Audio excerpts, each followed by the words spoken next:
Camacho. I am the Communications Specialist for Immaculate Heart Community. Thank you all for joining us and all of those on Zoom as well. As a reminder to our Zoom guests, please make sure to mute yourself throughout the program. If this is your first time joining us or first time in this space, restrooms are going to be right here alongside the room. As a reminder, these events are provided free of charge, so we do appreciate any donations and support that we do receive in order to keep these programs up, running, and accessible to everybody. We do also want to acknowledge our Friends of the Heart volunteer program. You'll see registration forms on the tables, and you can always stop by the registration table after as well to sign up. You'll also see a couple surveys on the tables. Please feel free to fill those out. We are looking for feedback, what people like, what they want to see coming up for future installments. Our next event is going to be our next Lunch and Learn is November 21st. We have Eunice Hernandez. She is LA City Council Member CD1. Yes, round of applause for Eunice. Thank you, Eric. She will be going over a lot of the pressing issues going on in the communities as well as the cities that are affected.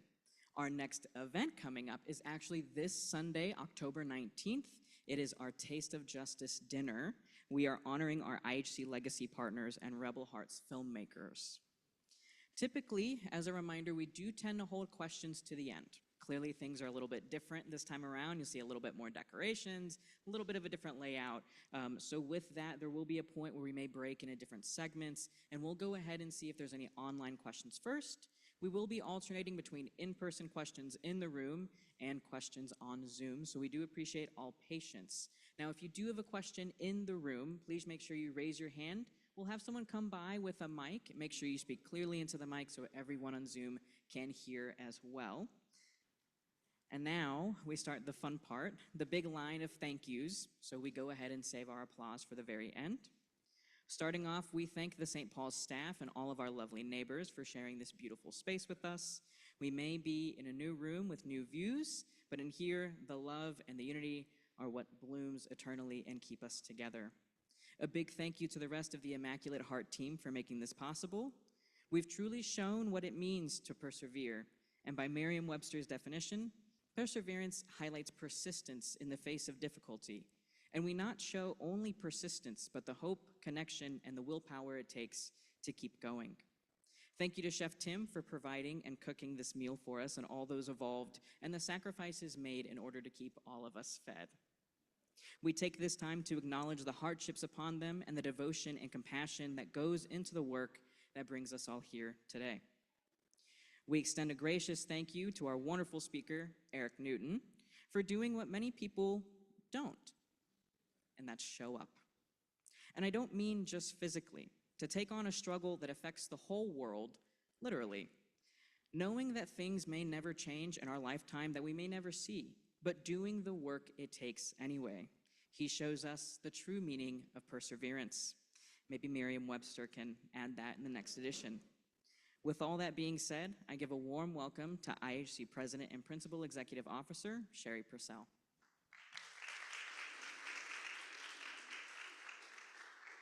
Thank you, Dean, and welcome everybody. It's just tremendous to see all of your faces today, and we're all gathered together to find out about how to help our environment, aren't we? This is our monthly Lunch and Learn series. You can find out more about what Dean was just telling you if you go to our website. And again, we encourage you to join our Friends of the Heart. We want everybody to be our friends, so if you haven't heard about that before, please sign up. I do want to just give you a little bit of information about our history for those of you who haven't been here before. The story of our community is really best told through a documentary film called Rebel Hearts that came out a couple of years ago. And if you haven't seen that yet, it is on Prime. It's on different platforms. You can just find it and watch it at home. But it tells the story about our community that was founded 55 years ago. So our party on Sunday is in honor of our 55th anniversary.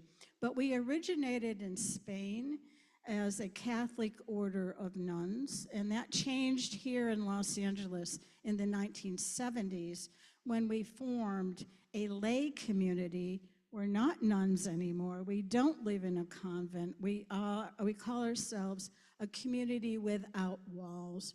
We are an inclusive group of people who believe in God and live out our faith through justice and social justice activities that are aligned with our 5 commissions. So we have a commission on justice for women, one for justice for immigrants, refugees, and indigenous people, one for people who are unhoused, one for the environment, which is what we're uplifting today, and one that we called anti-racism as spiritual transformation, because we think that is what it takes to change our lives in this country. So our Lunch and Learn gives us an opportunity to live out our goal statement that calls us to hold reverence for all of creation as we foster access of all persons to truth, dignity, and full human development, and to change in practices and situations which impede such access. So our Lunch and Learns are a major vehicle for us to do that. So today we are uplifting the Environmental Commission as we welcome Eric Newton, who will be talking about waste management, recycling. He's going to be talking to us about a lot of different things. But before I introduce Eric, I'm inviting you to take a moment to participate in our Power Up practice. We introduced this a few months ago, and this is an invitation to anyone who's interested to pause for a moment. And we do this at noon, typically every day, to quiet ourselves from the noise and the chaos that surround us on all levels of our lives right now. I don't have to tell you, we are living in unprecedented times. And many of us struggle with the pain and indifference that has impacted our lives as our country seeks to find its moral compass again. So we invite you now, if you wish, to join us as we power up our hearts with love and peace and extend that energy outward to the world. This is our logo, and I think you've got maybe some of these on your website. So we're going to do a power up activity right now. So if you're so inclined, just center yourselves, feet on the floor, close your eyes if you want, and we invite you to put your hand over your heart. Take a couple of deep breaths together. So breathe in and out, and in and out.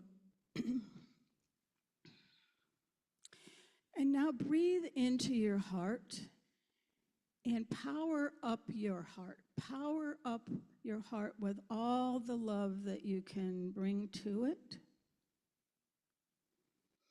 And then begin to extend that love out to all of us in this room who've gathered together to face some of the realities of the injustices that are done to our environment right now. Breathe out the energy to empower us to change. Breathe into your heart again and power it up.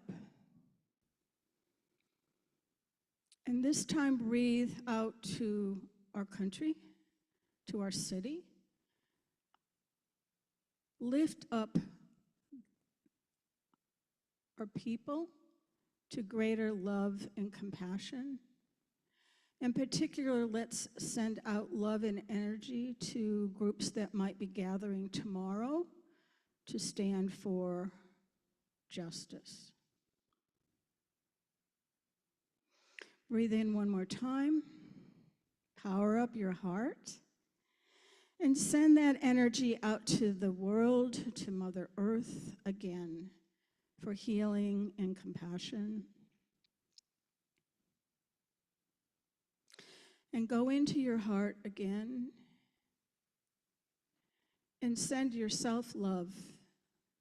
Send yourself healing for whatever is needed so that you can go forth from today and do the work that you are intending to do. So with that, I say, let it be. Amen. Thank you.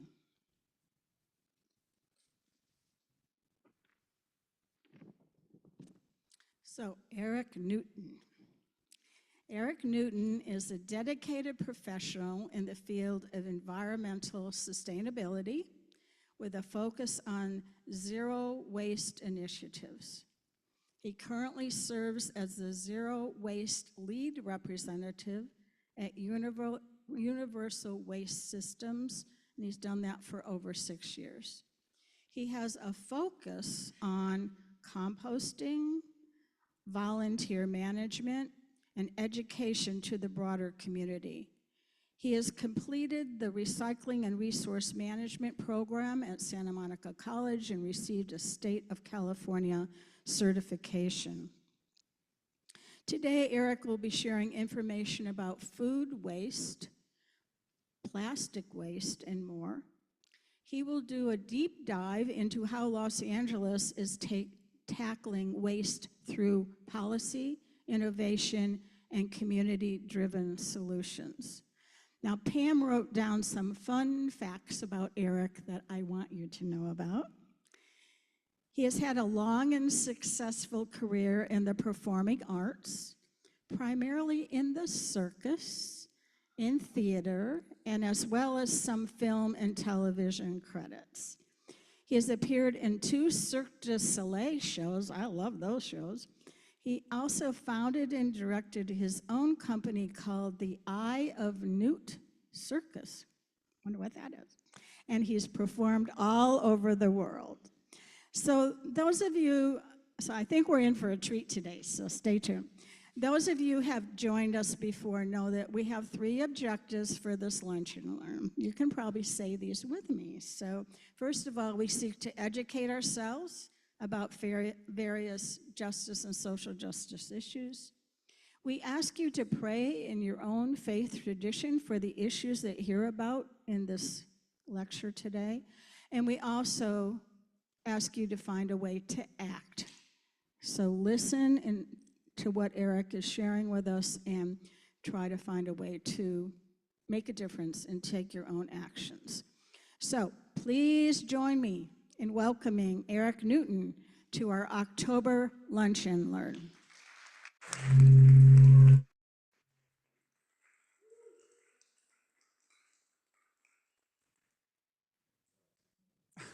Thank you so much, Sherry. I'm so happy to be here today.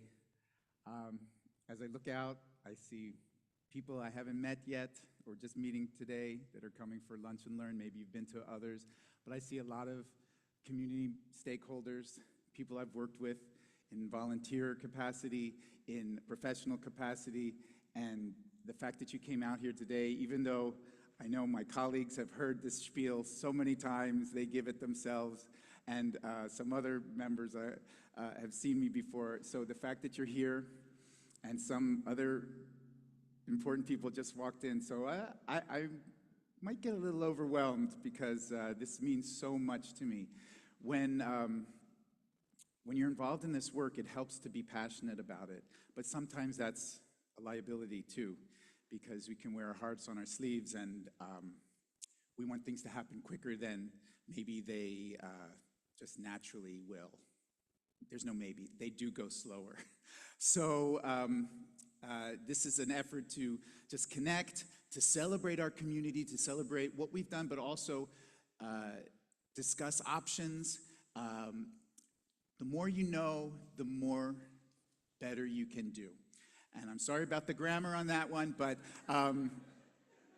this was a little bit impromptu. So here we are. I just want to tell you a little bit about my job, but and as I go along, I will definitely shout out some of the community members here. In fact, there's one thing. Yeah, here we go.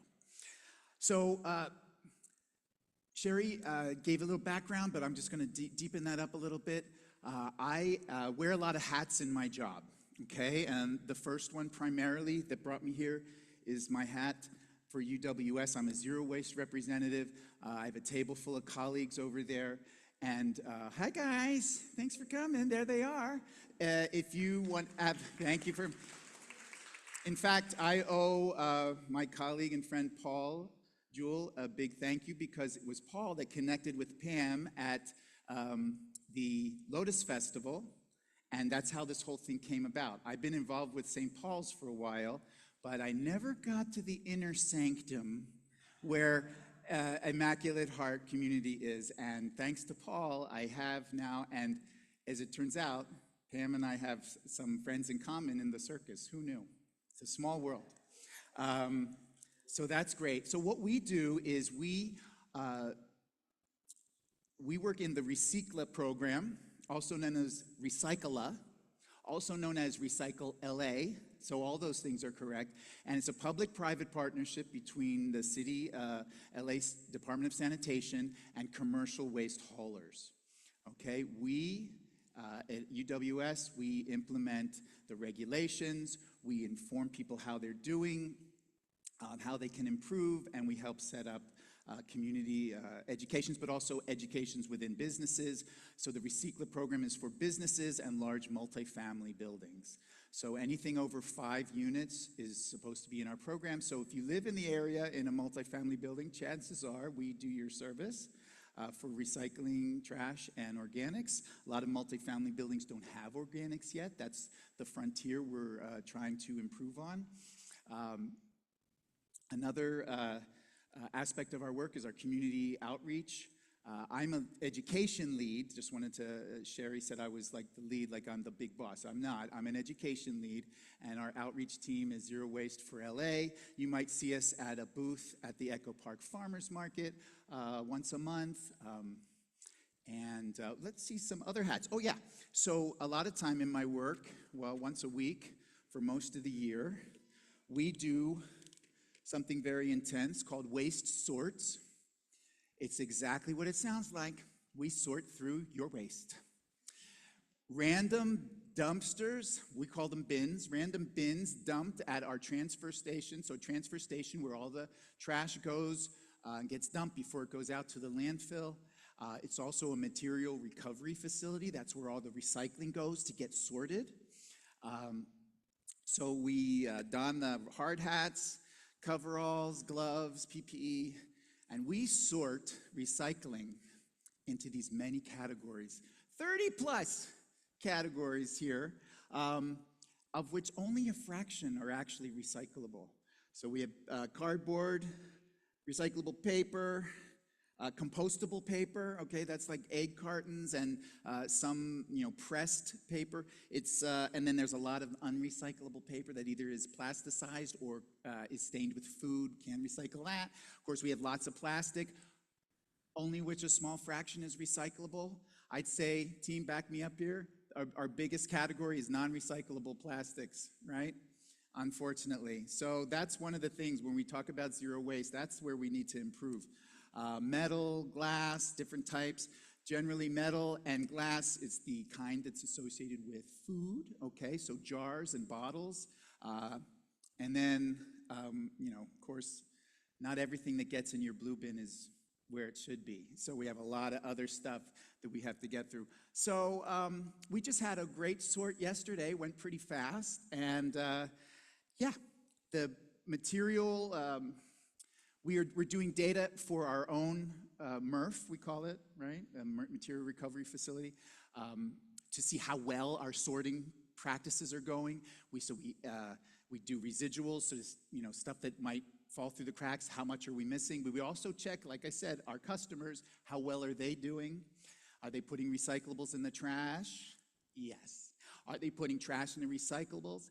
Yes. So we want to know how well our message is getting out there, and that's one way to do it. Another thing we do is for CalRecycle, the California agency that oversees all the environmental regulations. We do data for them as well. We also recently started sorting organics. Sounds fun, right?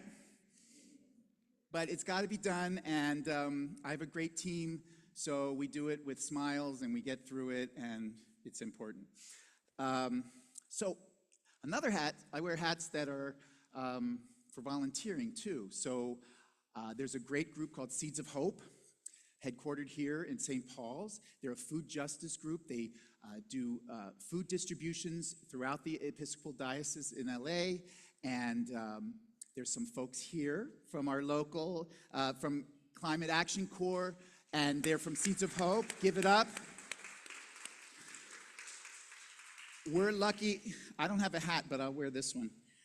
I just came back from Peru on Sunday. I had an amazing vacation with my son, and we went to Machu Picchu even. And so I feel so alive. And believe it or not, Peru puts us to shame with as far as what they're doing with reusables and their waste management. As far as I could see, I was only in a few areas, but reusable silverware everywhere or wooden utensils. The whole time I was there, I only had to use a plastic utensil twice. Now, granted, I carry my own with me. So, but there were those occasions. So that's Seeds of Hope. I'm a co-captain at the Compost Hub. When you leave the building, you might notice a garden right on the north end there. And we do composting there for the community. We process food from other sources. I'll talk about that. One of the things I also do is volunteer at the Echo Park Farmers Market with a great group called Food Access LA.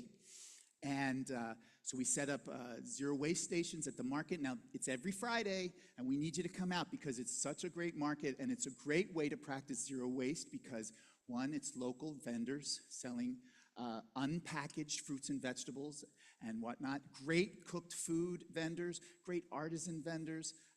There's often music and activities going on, and we're there with our Zero Waste for LA booth once a month, sometimes more often. But I'm there every week getting the food scraps from the vendors.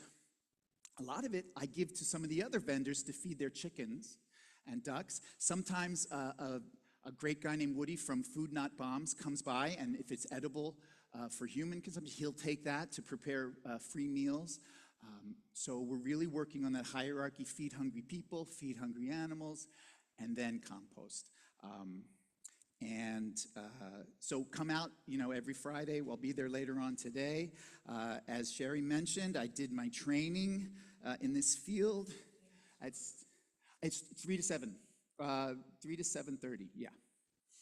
And it's right on Logan and Sunset. And so I got my Recycling Resource Management certificate at Santa Monica College. They have a great sustainable technologies major. Now the program is actually called Sustainable Materials Management. If you want to ask me about that, it's a great way because it's obviously a growing field and it's an important one. So if you want a career change like I did, there you go. Oh, well, this is a hat I used to wear in my old job.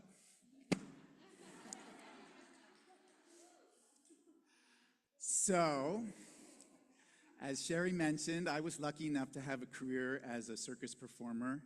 I started out as a clown. Well, I started out as an actor. Everyone was laughing at me, so I figured might as well go into physical comedy. But it's pretty much how it went. And luckily, that led to getting trained as an aerialist, and I did 2 shows with Cirque, and that was a highlight. And also my own company here in LA, I Have Newt. But when it came time to move on, I did a lot of coaching as well, but the body ages, as we all know, and can't always do what you used to do, so I needed to move on, but I needed something that was meaningful, something that was deep, something that was big. So, I became a whale. No, I remembered, I connected as a kid. How many people remember Jacques Cousteau? And yes, right? So all these, back then, we didn't have millions of stations and, things to watch on our phone. We had about 3 stations, so everybody pretty much knows that the nature specials of Jacques Cousteau were really incredible. He's an amazing oceanographer, and seeing the footage of whales and swimming, and it was something I really loved. And then at some point, they showed whales were being hunted to near extinction in the early 70s. Whaling was a big part of the Industrial Revolution. Whale oil was used for lamps and so many things. But of course, as technology grew, the methods of killing were really brutal, and they were being hunted without a real chance of survival. So a group came into being called Greenpeace with the amazing slogan, "Save the whales." So this was an example of collective impact that when I was in 5th grade, we started petitions and murals and collecting donations, writing poems. And within 10 years, there was an international moratorium on whaling. So this is a success story, and this would put Greenpeace on the map. And luckily, we still have the moratorium, although some countries are still whaling. But this is something to help me bridge the gap between circus and sustainability, because it means a lot to me. I just want to also say, I'll say that in a second, but what is sustainability? Let's define some terms before we go on. It's sometimes, talking about the future, conserving resources now, so in the future we have the same amount of resources, we have the same environment, the environment healthy and with integrity and thriving. That's what we want for future generations. We want that for our kids, our grandkids, and many generations to come. That's what sustainability means to me. But like Sherry said, what are the practical things? Well, it's like this cup. When you refill it up. Oh, this sad sack that became a cool bag. This stale bun I turned into breadcrumbs. That's sustainability. Me. I'm trying to go plastic free. How about you? Crickets. There's so much you can do. Take a beat and try eating less meat. That's sustainability. I have a special slide for this one.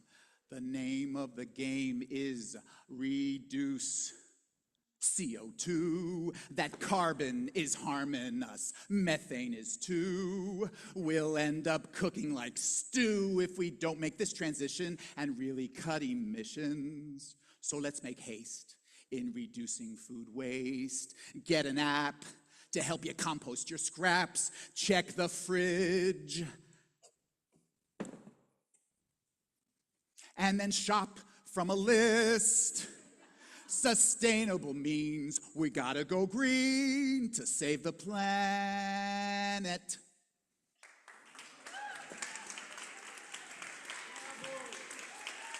No, I'm sorry. My colleagues are used to me doing this, practicing, and we especially have done it at schools. Sometimes it's cringe, but cringe can get through, okay? And sometimes it's, my colleague Isabel and I did preschool, and after I sang one of those songs, we had a globe, just because it was Earth Day. They all ran in and hugged the globe. I mean, this is a privilege to be in this position. So, yeah, there might be a couple other little tunes as we go along. So where are we? Oh, yeah, so when I started studying, I learned that, it's not just the whales that need saving, we need saving. Everything, we all know that climate change is happening. What's happening with the global treaty to keep emissions down, U.S. is not really engaging on that level. And there's a plastics treaty, we're not engaged on that level. So there's so many things to work on, and the deforestation and the loss of biodiversity and environmental injustice. This is in Wilmington here. This is our backyard, okay? There's schools and playing fields amidst the working oil fields. And of course, we know now that there's so many toxic emissions.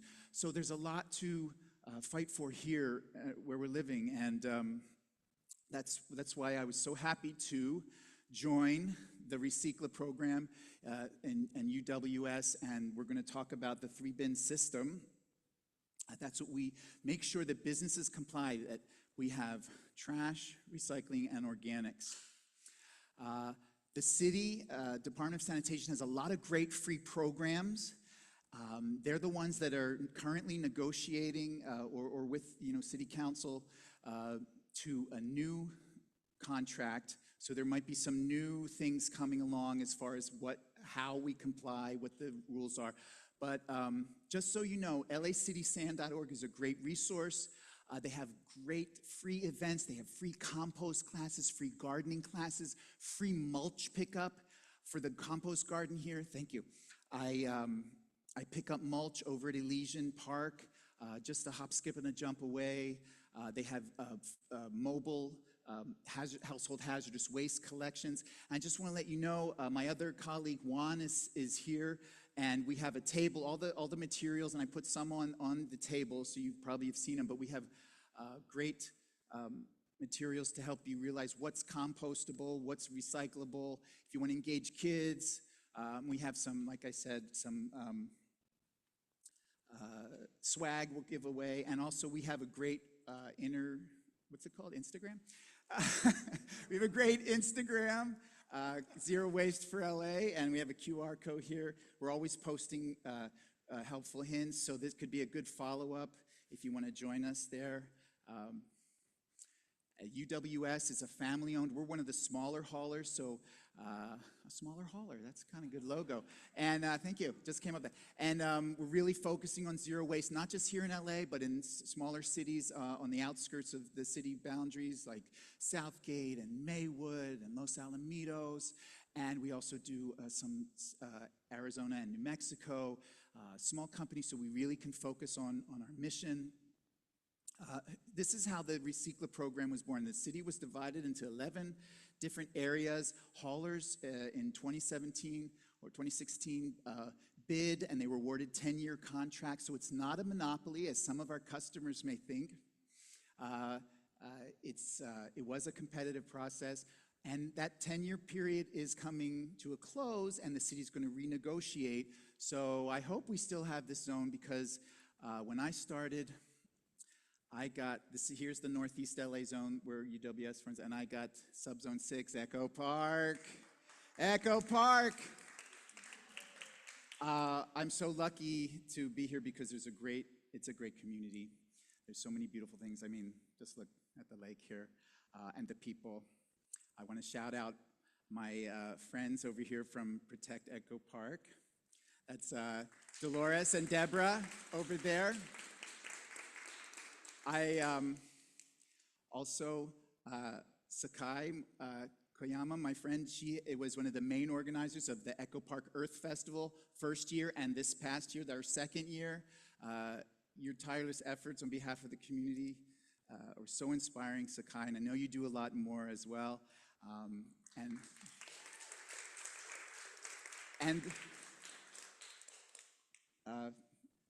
Since we're on a roll, I have a nice customer over here who came. Shio is here. She came all the way. She's a business owner and has organics at both her accounts. When I call her, I pick up the phone so fast because I know she's got some complaint, but she's going to make me laugh like crazy. So I appreciate you coming so much. You are an amazing person. And there was somebody else. Oh, yeah. This is one hat. I was given this hat. I'm also an honorary member of the Sustainable Little Tokyo Compost. So I have my bin there. Amy Hanjio is here, who started the Bokashi workshops, and you can go to Sustainable Little Tokyo and drop your scraps off, similar to what we have over here at Edendale Grove Community Compost Hub. So Amy, you've been an inspiration ever since I met you, so thank you.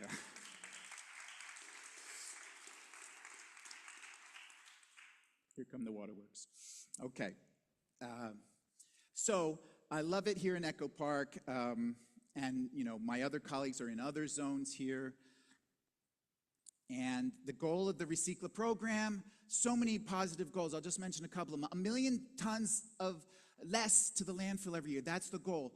Okay, so we hit it early on because it was easy pickings, just starting with the recycling. Every business has to have recycling. It's bundled in with trash, okay? So there's no excuse. There's some businesses that don't have it for various reasons, but very few.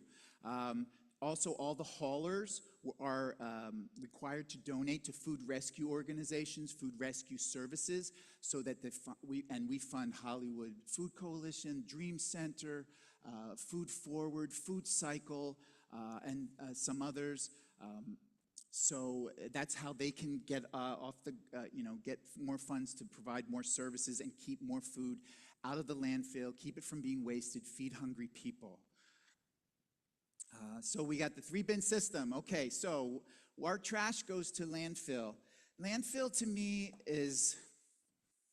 it's far from perfect. It's so not perfect. I think you can't even say the word perfect when you talk about landfill, but it's a great place if you want to hide your waste. And kind of that's what we do, right?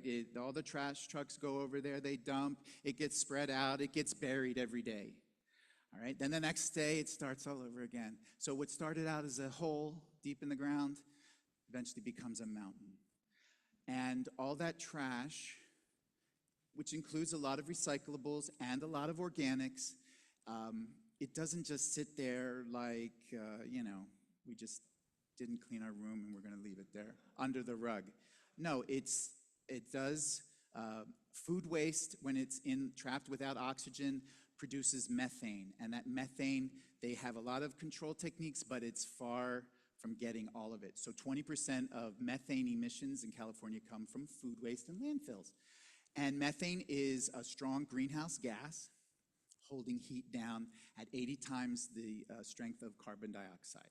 So if we can get that organics out of the landfill and into a green bin where it can be composted as nature intended, okay, then that would help us out a lot with our greenhouse gas emissions. Recycling, same thing, because when we recycle products, right, they can go back into circulation, be remanufactured, so we don't have to continually create and extract new resources from Mother Earth. Recycling doesn't get a great reputation because there's so many things we think are recyclable and then we find out, no, not in reality. So we're going to talk a little bit about that. The best thing with zero waste, refuse. Okay, don't get the trash in the first place. Reduce, make less of it. Reuse, okay, I got it. I'm going to use it till I can't anymore. And then recycle. Like I said, if not us, who for our future? Problem is, plastic is everywhere. Everything comes in plastic. Things that didn't used to come in plastic. Produce. Okay, now obviously this is cut produce, so you need to put it in something. But there's just so much plastic. How can we get away from it? Well, I'm not sure how. There's different things, we'll talk about them, but something you may not know is plastics made from fossil fuels. And the fracking boom, the natural gas boom, also is accompanied by a plastic production boom because in the fracking process, ethane is created, and that's the main building block for plastics. So, boo. This is from the Climate Reality Project, the Al Gore's group, and this shows some of the main sources of greenhouse gases. You see landfills here, you see industrial agriculture. When I said eating less meat really does make an impact, okay? I know that's hard because we rely on meat for a lot of people for our diets and protein, but less is better. I'm going to skip through. This is if current trends in plastic production keep going. That's this line here. Okay,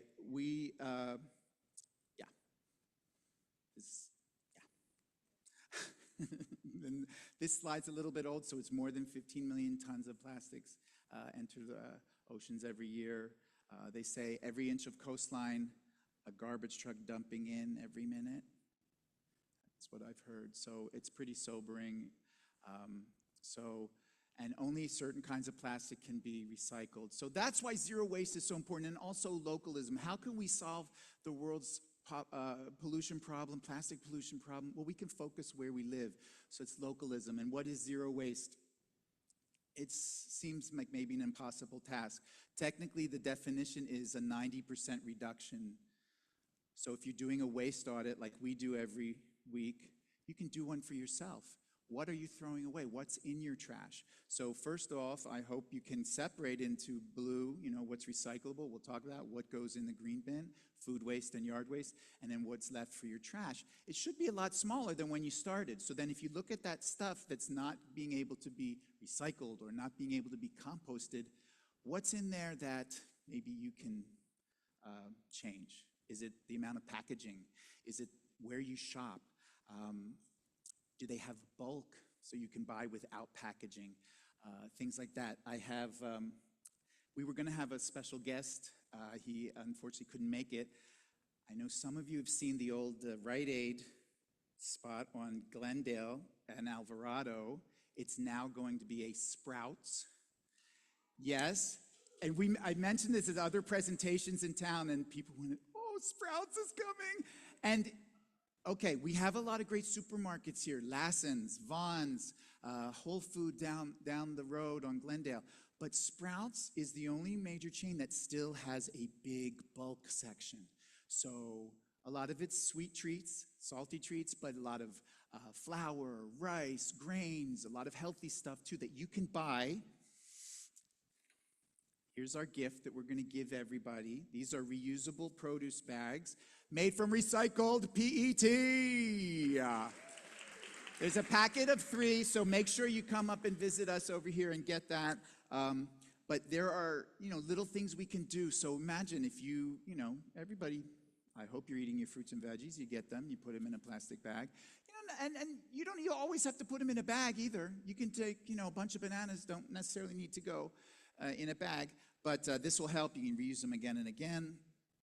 And we don't need just a handful of us doing zero waste perfectly, like my team that does zero waste perfectly in their lives. No, they don't. But they try. I try. It's hard. But we need millions of people doing it imperfectly. Collective impact can and will make a difference. Just like Save the Whales, okay? So that's what we try to get across. And I'm going to do, right now, a little commercial for zero waste. So, do you have a minute to help save the world? Whoa, great. Then this would be a zero waste of your time, Jill. Speaking of zero waste, did you know that's a lifestyle choice whereby you drastically reduce your material consumption? Yeah, you buy less things so you make less trash. Well, for me, it all started with single-use plastics. The disposable kind of plastic you use once and toss away. It's clogging our landfills and our oceans and lasts for hundreds and hundreds of years. Single-use, hundreds of years. It doesn't make sense. So, with my handy-dandy mental checklist, you too can become a zero-waste practitioner in no time. Okay, so what do? Here it is. When you leave the house, definitely your keys, your money, and your cell phone. Bing, bang, boom, essentials. Maybe some other things too, of course, but you have those essentials. We'll add a few more things to that essential list so you're prepared when you go out, okay? What do I mean? Reusable bag, reusable coffee cup, reusable water bottle. Everybody does that already, right? Yes, okay. So add a few more things. What do I have here? Oh, reusable napkin. Reusable utensils. Reusable containers and other bags for shopping in bulk and getting things to go. Bam, zero waste. Okay, listen, if you sign up now, I'll give you a 10% reduction. Only 90% reduction in waste, okay? Let's do this. All right. So starting your zero waste journey, it's little things like that, the habits that you develop, okay? And then looking at what is in your trash and trying to reduce that. There's a lot of grassroots movements in LA that have become law, okay? So there was a Skip the Stuff movement that said, and when you get to go, they were just throwing the plastic in there and they didn't even ask you. Well, now they have to ask you, okay? You have to, actually, they don't have to, you have to request it. So they're not just supposed to just put it in. That's now a city regulation. There's also a styrofoam ban, single-use ban. So you'll see that into effect. Now, there's a lot of confusion about what is recyclable and what is not. I'm going to breeze through this pretty quickly because I just noticed the time. But these are some resources. Burbank has a great website where it goes. You can put anything in the window and it'll tell you. Local yokels in the house. Hey, Natasha. Oh.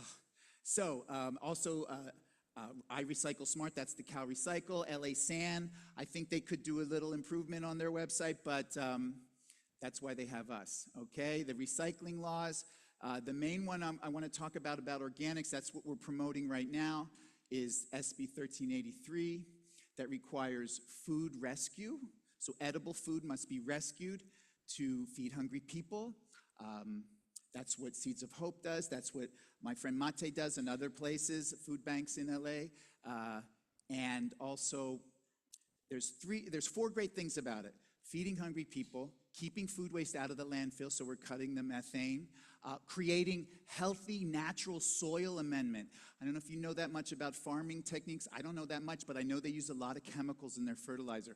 Well, compost from food waste and yard waste, green waste, is so much healthier, and the law requires municipalities to develop that market. So not only are they collecting your food, your green waste and composting it, but they're having to sell it. Anyway, I'm so happy people are here today. And it's so cool. And then also composting, that soil amendment draws carbon out of the air. So it is a solution on major levels. And so compost. And I also found out from Pam, who administers, I think, this program, along with her colleagues, we're going to do another event in a few months in the compost garden. So we'll be doing Lunch and Learn field trip over to the Edendale Grove Community Compost Hub right over there, so you can actually see what composting is. So we'll get more in depth about that at that event. So that's why I'm going to go pretty quickly through these other things. These are, as I mentioned, we have all these materials that you can have some. We have more up here. There's some on the tables. These are the main things that are recyclable. Paper, including envelopes with the little cellophane. Those are, but it's got to be clean, okay? We can't take food-stained or plasticized paper. Cardboard, we all get so many deliveries these days, right? So this is our main item. Flatten your cardboard so you can fit it in. We have so many customers that they have so much cardboard that some of it ends up going to the trash. And a lot of times it's because they don't make room. So flatten those cardboard boxes, everybody. Hey, Chef Tim is here. Thank you so much for the delicious food.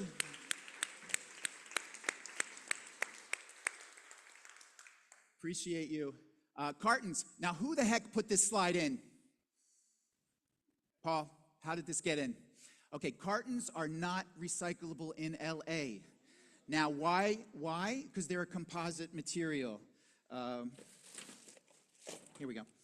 They're made of more than one element. So there's a wax layer, there's a paper layer, sometimes there's a foil layer, especially those Tetra Paks, you know, for, you know what they are. I have them in here somewhere. Yeah, this.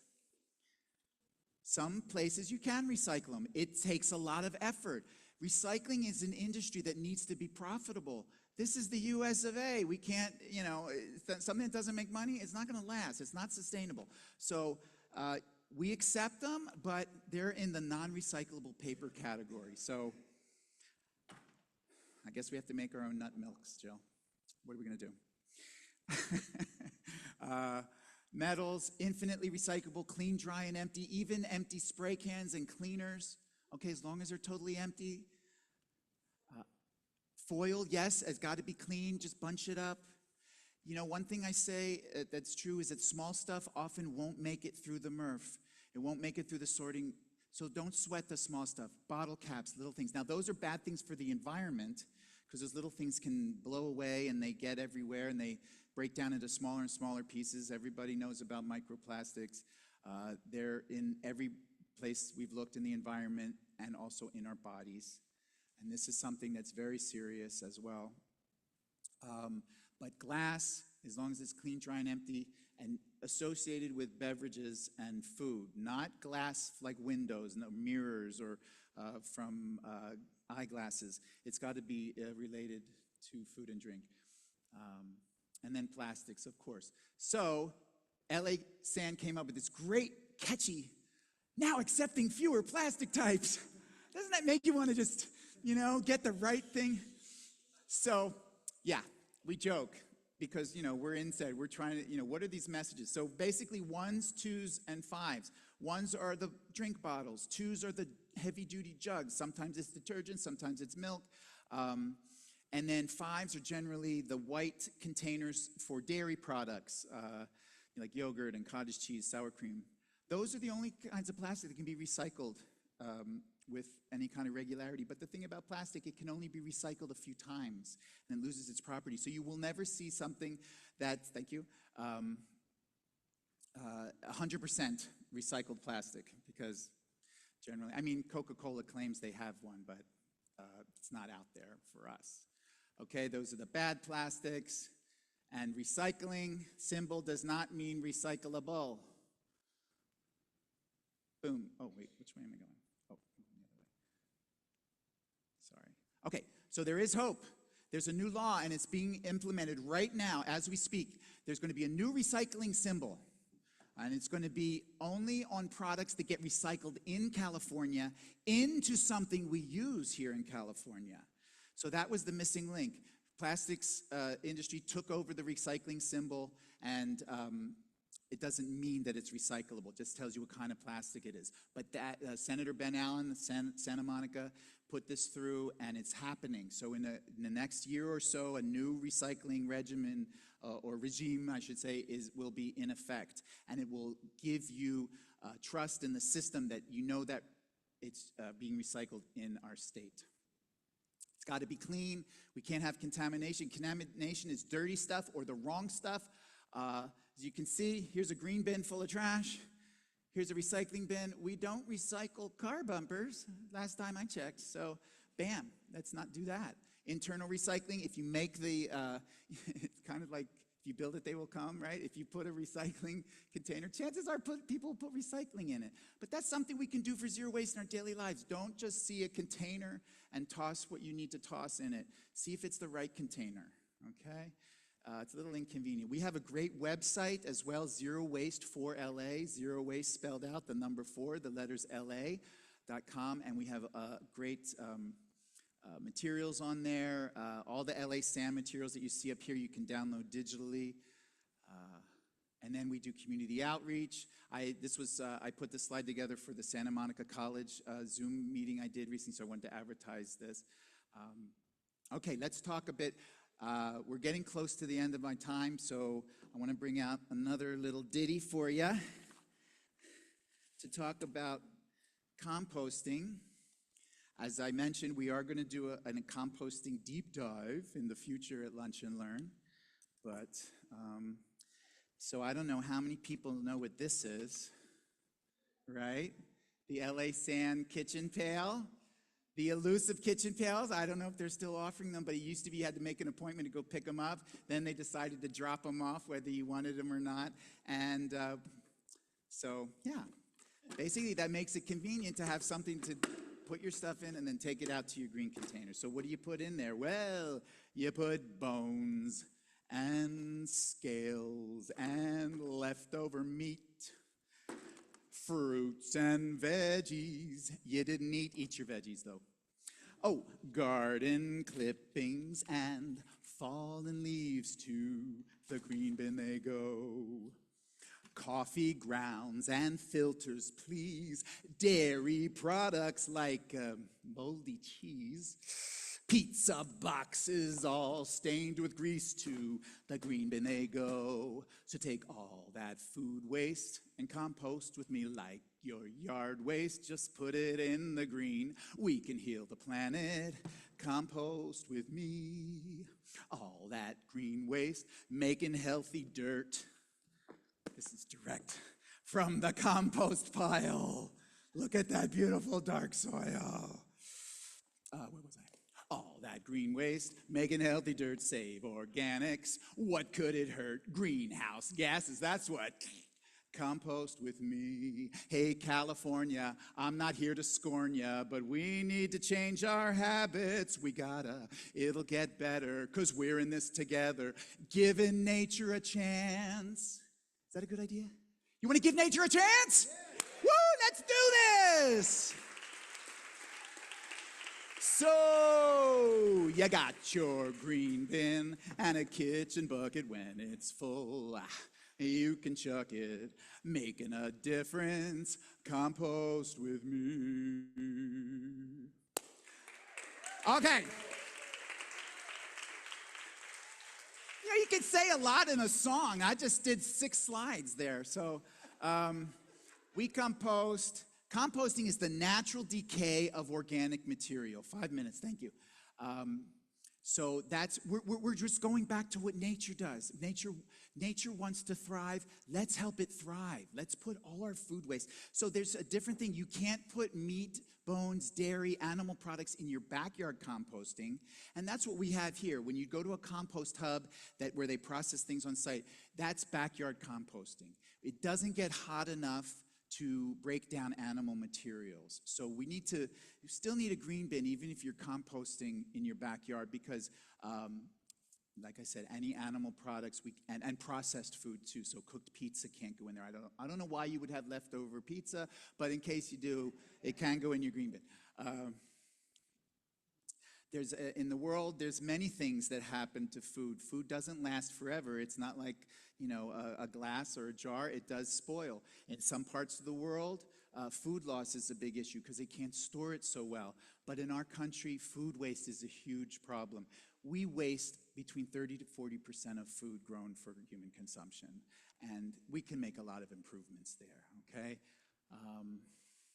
The laws, I said, SB 1383, there's different categories. Supermarkets, restaurants obviously are on a different scale and a different priority than our home organics from our leftover meals.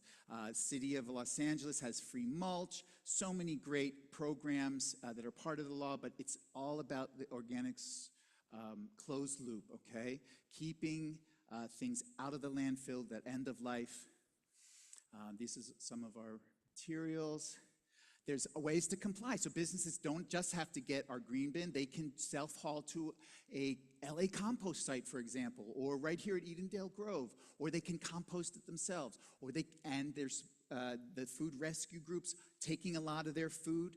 We helped set up at Takes. So Hollywood Food Coalition is taking all that amazing soup that's left over that they make at Takes French Restaurant and serving it at their community dinners. These are the different green bins. We have this in English and Spanish, what goes in your green bin. You can pick that up here. This is an example of a kitchen. This was a great guy who worked at Sage before it closed. Just label those containers and bam, you got a food waste. Here's Takes. When we made this post, it was 1,300 pounds of soup that we helped. It's much more by now.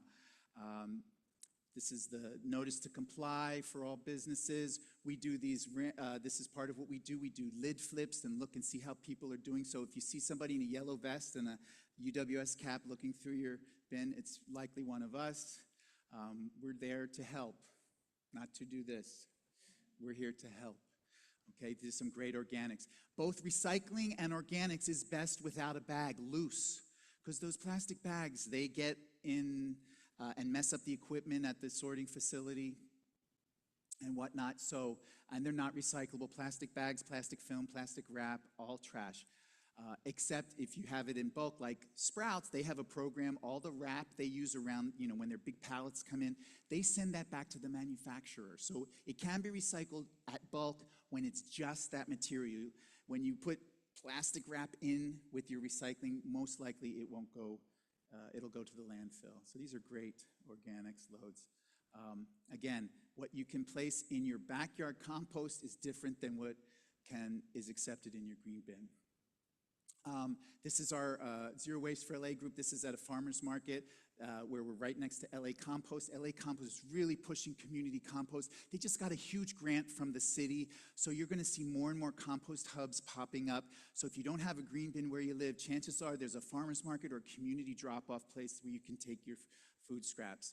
Here we're once a month at Echo Park Farmer's Market, but every week I set up the Zero Waste Station. So bring your food scraps down there and we'll compost it for you. Here's the Rot Squad. Woo! Give it up for the Rot Squad. That's our team of volunteers. We get all these buckets. We repurpose these buckets from Philippe's French Dip, original French Dip restaurant. They give us all their pickle buckets. So if anybody needs some 5-gallon buckets, let us know. I can hook you up.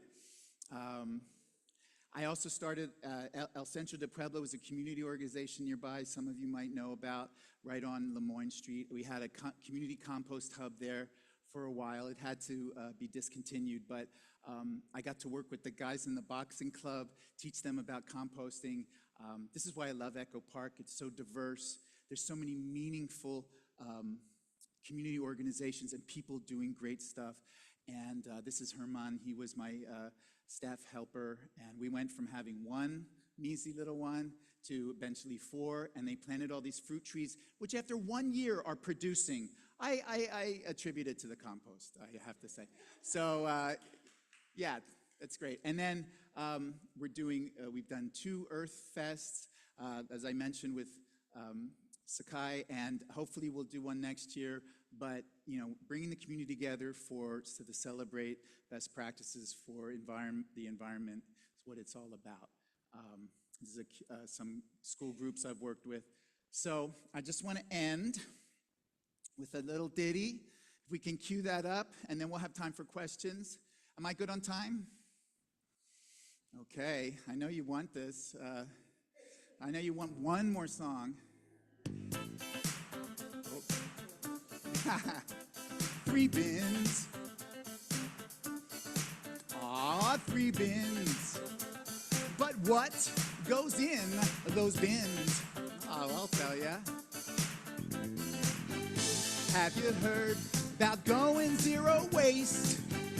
Like disposing used stuff in the right place. Which bin? That depends on what you got to throw away. Please use the bin you ought. Black's for trash, to landfill it will go. Blue's recycling, didn't you know? The next is green for all compostables. Why? 'Cause it's more sustainable. Aw, 3 bins. Black, blue, and green, 3 bins. Landfill, recycling, compost. One more verse. All that methane is keeping heat down. That's gas from organics buried underground. We can do better, you must admit. Come on along and let's get into it. Refuse, reduce, reuse, then recycle. Know your options, it's critical. If you're in doubt, take it to the trash, throw it out. Or you could ask me and find out about, which bin your stuff goes in, that bin, or this bin. Everybody, thank you so much for coming out today.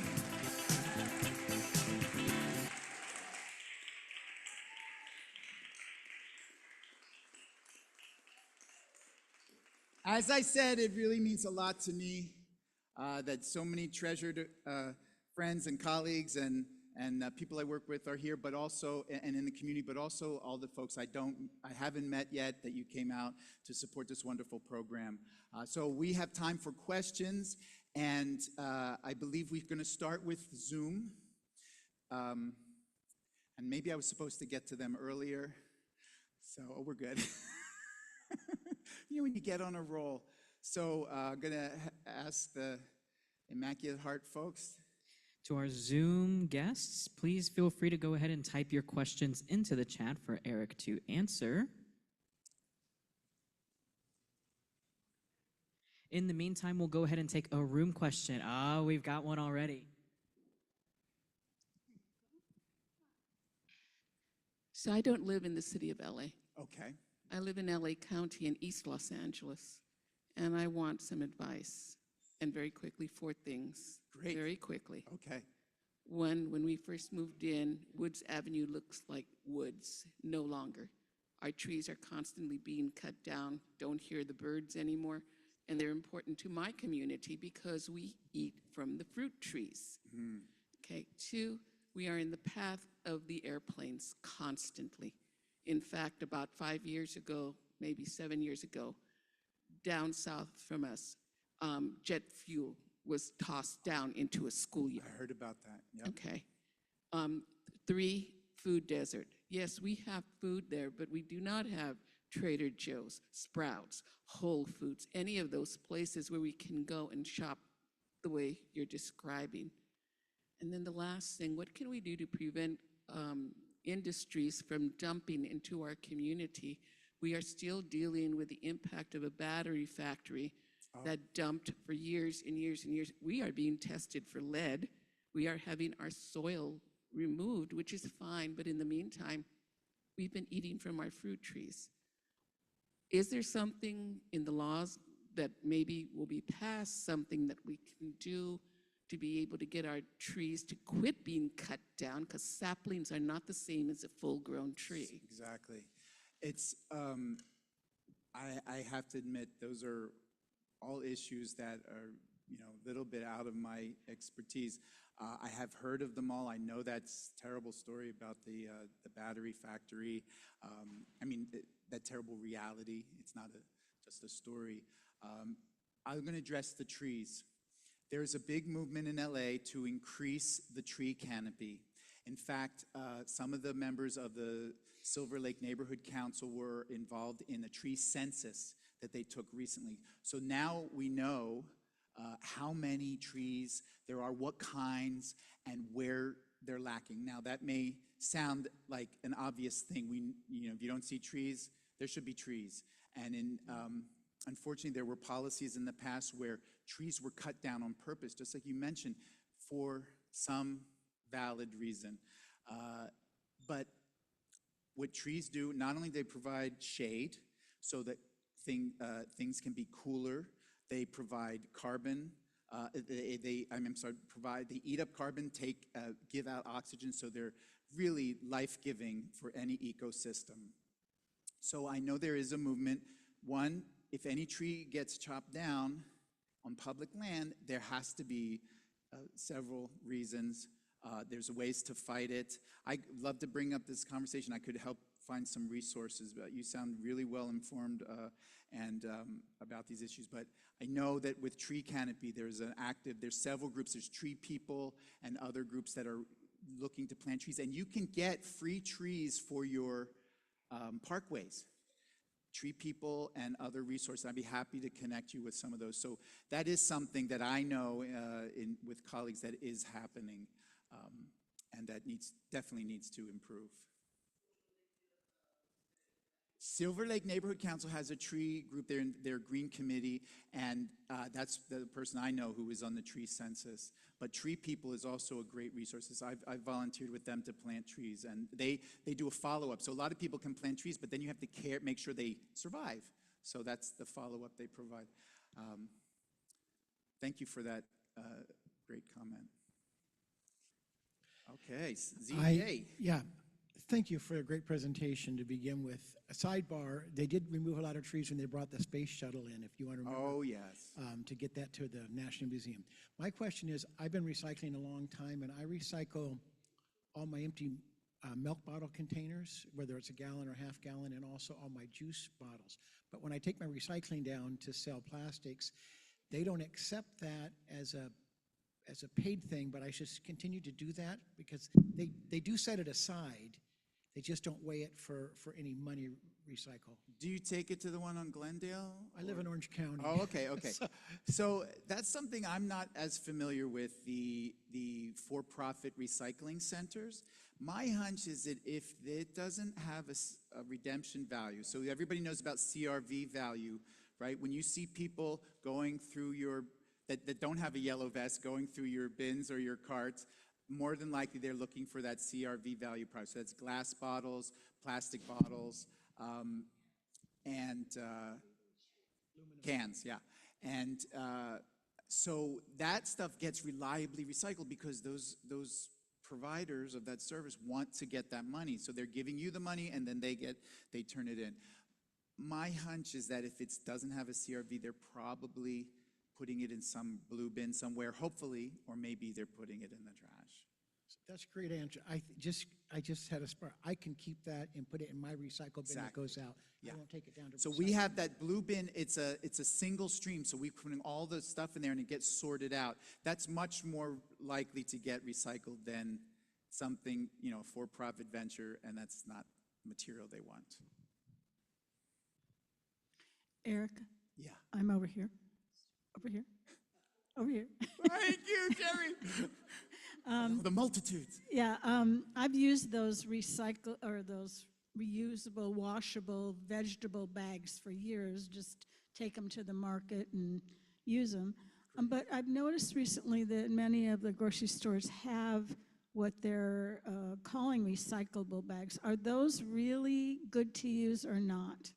Okay, so there's a bag ban, right? No plastic bags. Well, the plastics industry and the grocery industry, got together and said, okay, well, if we make thicker plastic bags, we can call them reusable and skirt the law. That's happened in a lot of ways. Bottle bills, the plastics industry is very powerful. They got the money of the fossil fuel industry behind them. So the reusable bags, of course they're reusable. Who doesn't have a drawer full of plastic bags at home? Even Zero Waste Guy does.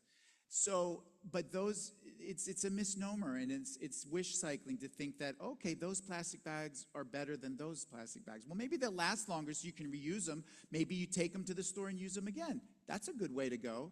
But the best is to have something that is not, I want us to break free from plastic pollution, and that's the group that I've taken some courses with, and some of the slides were, and they're trying to establish plastic regulation for national, for the whole country, and but it starts each municipality. So the concept of wish cycling, we think something is better, and these words compostable and reusable, they're not legally defined so much. So those bags that are very soft and kind of silky, and you can't quite see through them. They're compostable. They're made of cornstarch. Okay, but we don't want them in our green bins. They're compostable in a way, in a theory. They're more compostable than plastic, obviously, but they're not going to decay at the same rate as food. So they're going to be contamination. So hopefully, like the recycling law that came out, and where we're going to be able to trust the recycling symbol, that'll happen with these other terms as well. So, and then, we're always looking at the lesser. Sometimes the cloth bags, the creation of the cloth bags also has a carbon footprint, and how much we wash them and everything. So there's good solutions, there's less bad solutions, but thicker plastic, more plastic is the wrong direction when you're talking about zero waste. So thank you for that question. We've actually got a question on Zoom right now. So Lori asks, do you work with Ridwell? Ridwell, we don't. Ridwell is a great, I know there's a couple of organizations that you can sign up as like a membership, and they will recycle hard to recycle things for you.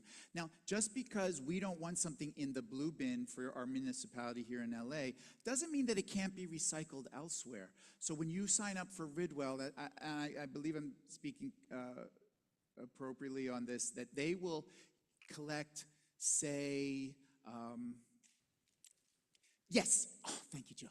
They'll collect your foil bags, which we know are composites and can't be easily recycled, and they'll send them to a place where they actually do it because they can provide the bulk to make it worth it. And so I applaud that. There's a book that I recommend called Total Garbage. It's a sequel to Garbology, which these are some books I used in class. And, we create 8 pounds of trash a day as Americans. 8 pounds a day. And when I first read the first book, Garbology, they said it was about 5 pounds. But in the second book, came out 10 years later, they realized that the information from the EPA was faulty. And it's actually much more. So forget about all our zero waste efforts. If you don't have the correct data, you don't know from what you are reducing. So Ridwell is a great, they're like an independent thing, and it's a membership, and they do great work. And there's a whole chapter on them in Total Garbage by Edward Humes. So yeah, go for Ridwell. We saw some hands up in the room. I saw this gentleman had a question. Oh, sorry, one second. Oh. Would you like to go first, or I know your hand was Yeah, thanks. I don't know if you were able to see a clip from the John Oliver show a couple years ago. He made the point that when we hear about climate change debating, it's usually 50-50.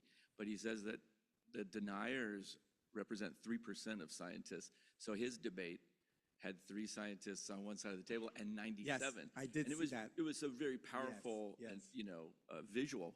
And when there was such great change made with the electric car, there seemed to be a lot of like deniers saying, "Oh, electric's worse than combustion because the electricity comes from coal." The same goes for recycling. It seems like there's a lot of people who say, they don't do anything. They just put it all in landfill. How do you respond to the misinformation and get to the point where we were 30 years ago, where we were all on board? Right.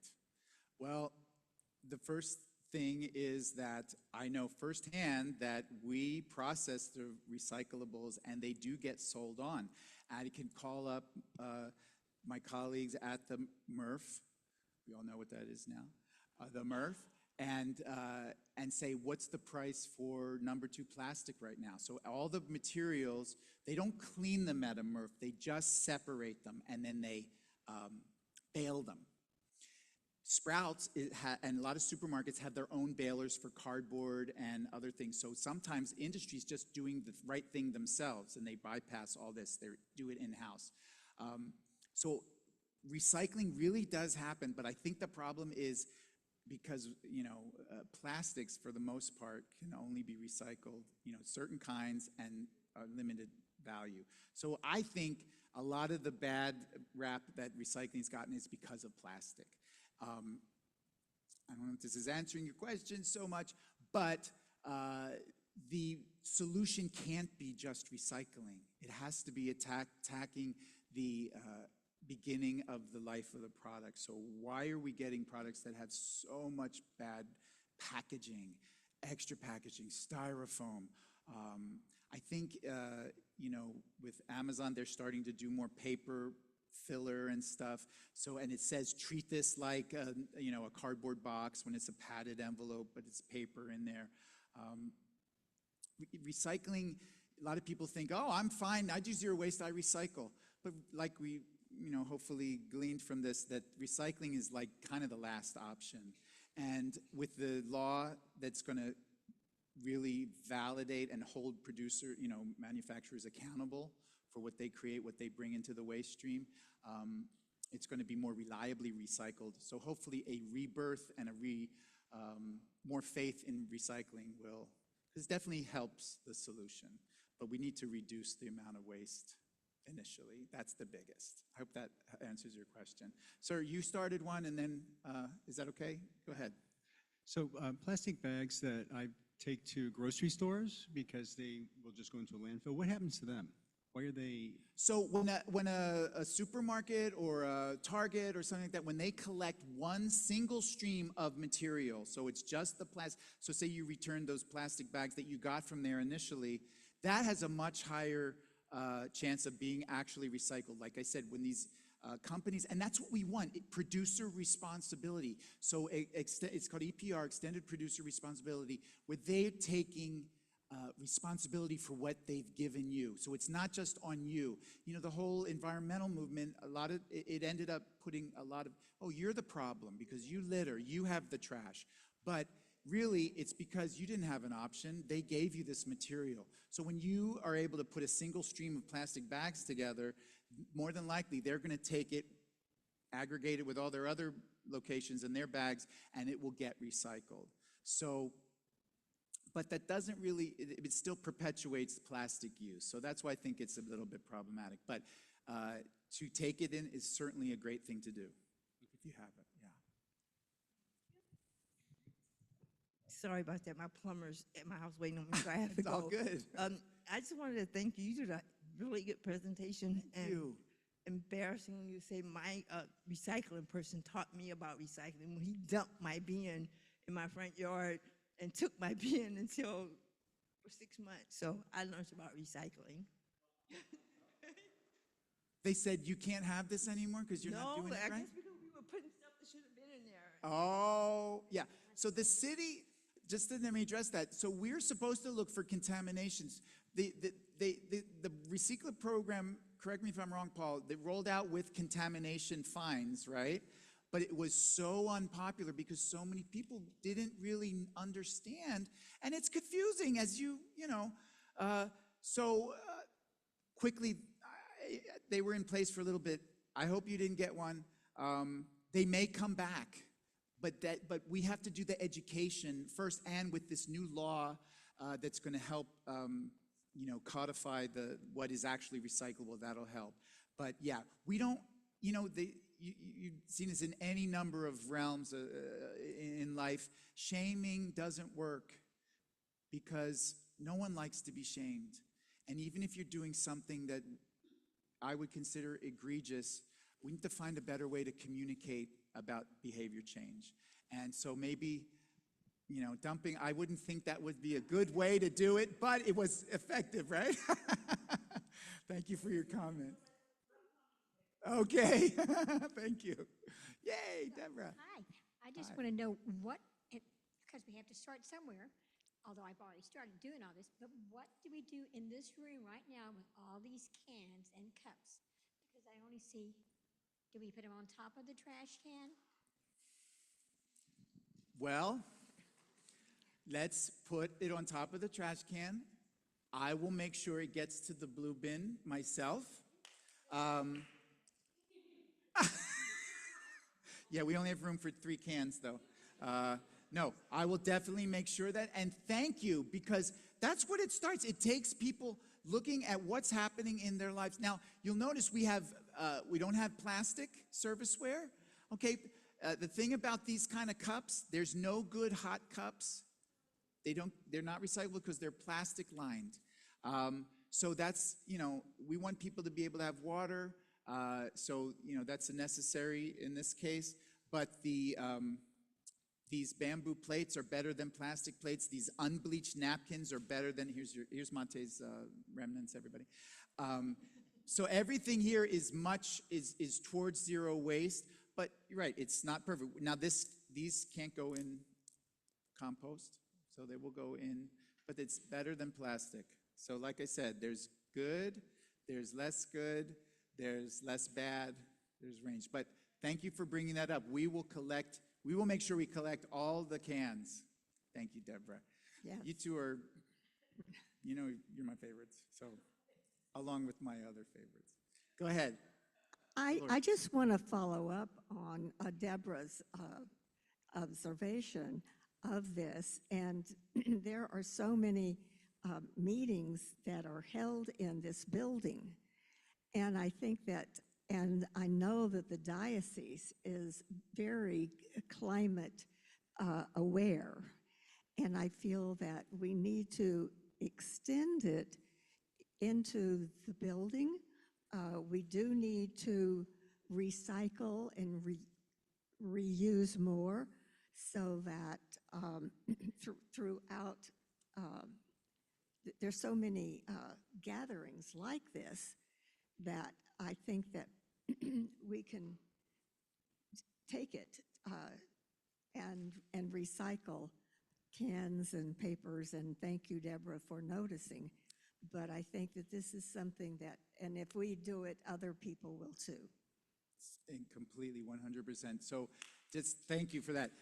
I just wanted, the journey that I've had, St. Paul's is my customer. That's how I first got involved, because I did a waste assessment, progress report on their trash and recycling.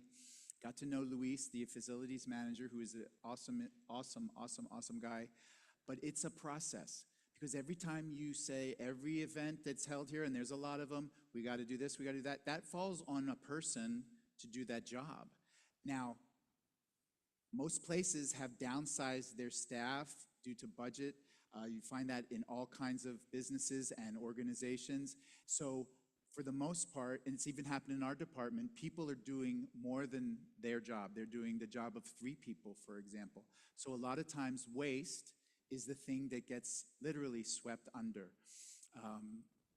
But when I started, they increased their recycling, eventually. Now we have green bins here. We have a fully operational community compost hub. So when I said now that I'm so happy to be in the inner sanctum with Immaculate Heart Community, I mean that literally. I'm so happy that I'm inside now and can help with exactly that stuff, getting, because once you if you make the opportunity, it doesn't fall on just one person. So I call on the Immaculate Heart Community to keep their internal recycling strong, and I have a kitchen pail or two for you too for organics, and I'll show you where the green bins. In fact, Luis just had an enclosure installed. My gang here knows about enclosures.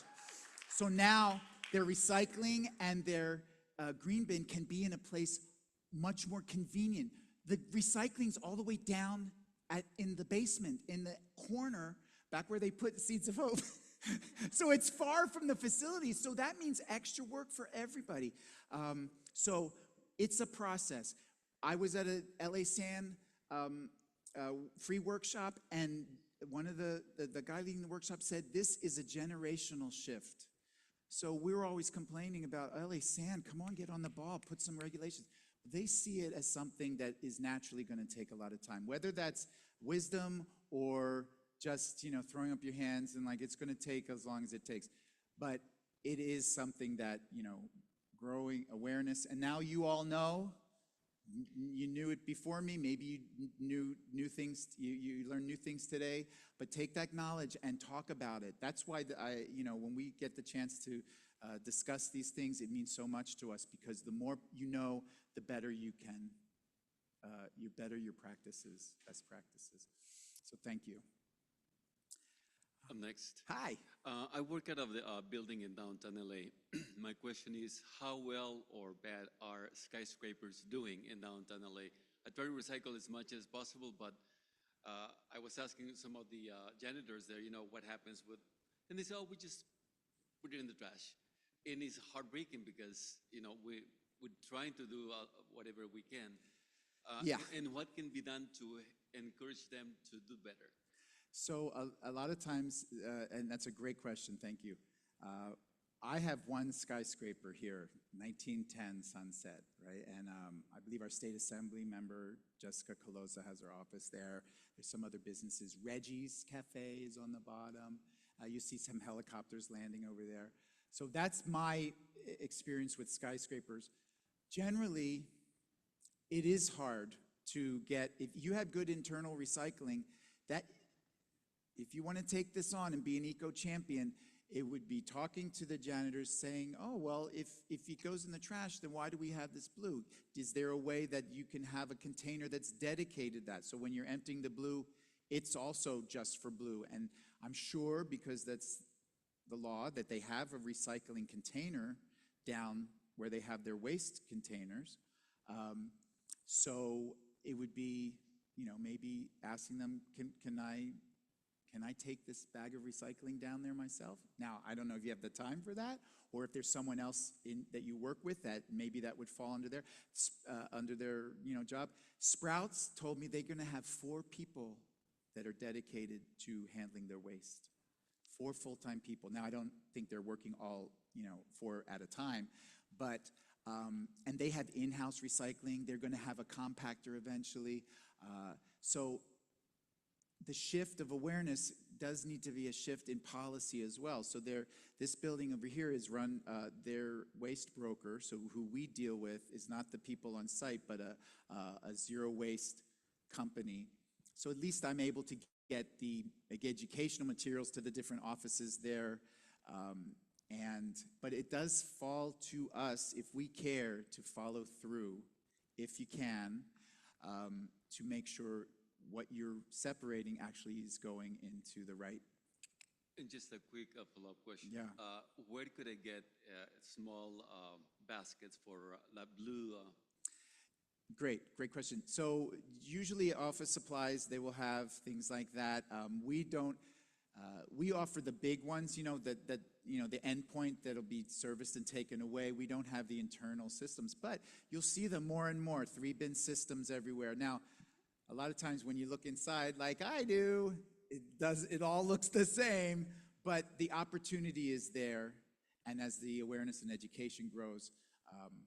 So remember, when you throw something out, try to find the right spot for it. I was eating a banana earlier. I put it in my bag to compost later, but that's me. So it does require follow-up, and maybe there's someone in your office or in your organization that would be appropriate for them to follow up. So these are the nitty-gritty. I really appreciate these questions. This is what it takes, because we toss it, we trust it's going to go somewhere. Well, it's not necessarily the case. So any more questions? Hi. Whoops, not so much. Oh, there it is. I live in an apartment building. Yes, we have a large recycle and the waste. How do we get the organics green bin? This is the big million-dollar question. That's what all my colleagues and I are doing. It's very, very difficult for larger buildings to, first of all, even conceive of just a food waste bin, and how are people going to take it down? And a lot of big buildings have chute rooms, so there's one for trash and one for recycling. But you don't want to shoot for your food waste. Right. That chute's not going to smell too good after the first week. Trash one doesn't smell good either. Yeah, exactly. But the thing about trash, once you take out the food waste, it's less yucky. Trust me, we know from doing all this sorts. But and also, when you take out the recyclables, your trash is a lot bulky. So the way the Recycla program is designed, if you can get the stuff out of the trash, then you should be able to shrink your trash, save some money. Eventually, I feel pay as you throw is what's going to be the fairest. So somehow weighing. So if you're really making zero waste efforts, your trash is going to be less. And you should be rewarded by not having to pay for more. So we're running into a thing where a lot of property managers, building owners are just like, oh no, I don't think we want that. So one in is if there's landscaping. We can put, if there's a lot of clippings every week and gardeners come, there's stuff that can go right away in, and it's not messy. Landscaping's not that messy. And that's a good foot in the door. Oh, well, now maybe we can give you some buckets, we can give you some posters for your tenants to start doing food waste. And it will be the tenants like yourself that care. They can get it started. You can talk to your neighbors. There's always going to be people that don't want to comply, and no one's going to force them. But one thing you can do, put your food waste in the freezer. Maybe that little pail will fit. Maybe you can just put it in a bag, so that way it keeps the smells and the juices, and then it's easy to transport to your green bin or to a community drop-off.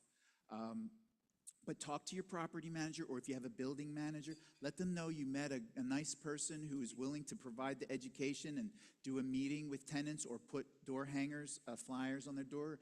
Talk to people, follow up on service to make sure that the food waste is getting out every week. We're not perfect. We sometimes miss services, but we're here for you. We're here for our customers to make sure that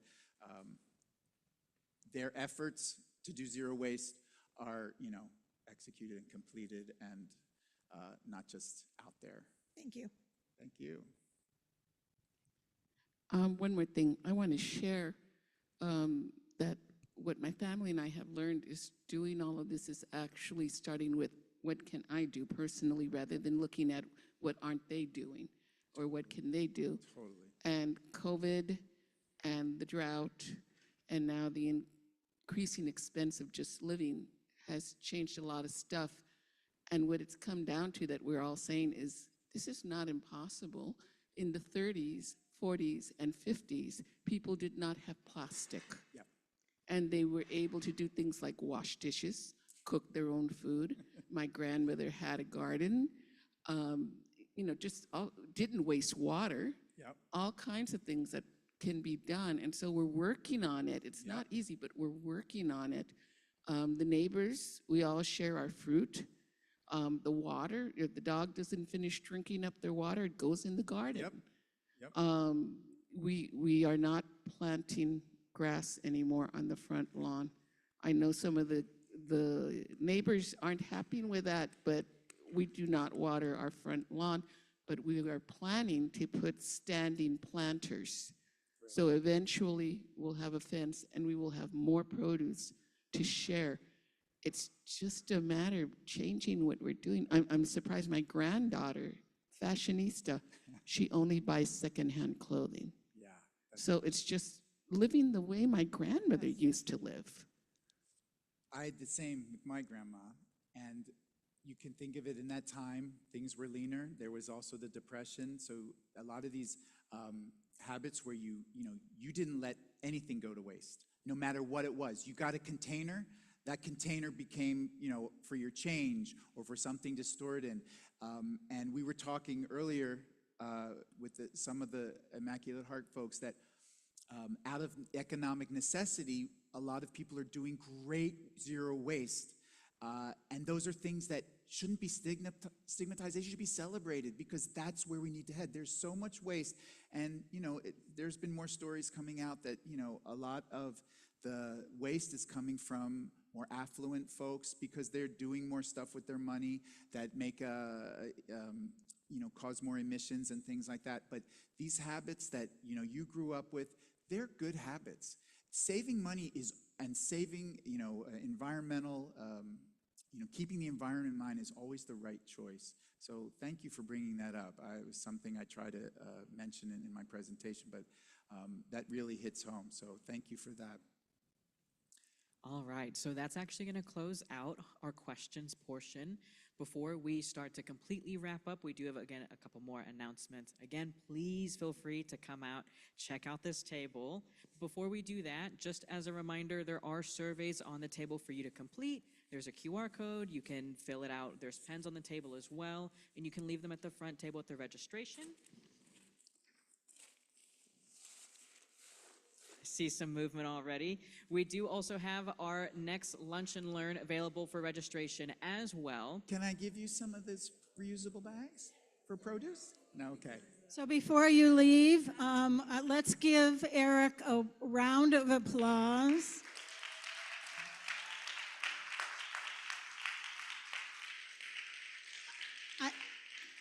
Thank you, Eric. I have to say, he had a way of making recycling really enjoyable and in a way that we're all going to remember it. So it was really a very special lunch and learn. I don't think we've ever had anything quite like that. And he's walking around giving things. But Eric, would you come down here a minute? Because we want to give you a gift. Yeah. Yeah. On behalf of the Immaculate Heart Community, we thank you so much for being here. Yeah, thank you. Thank you. So we hope everybody comes back next month.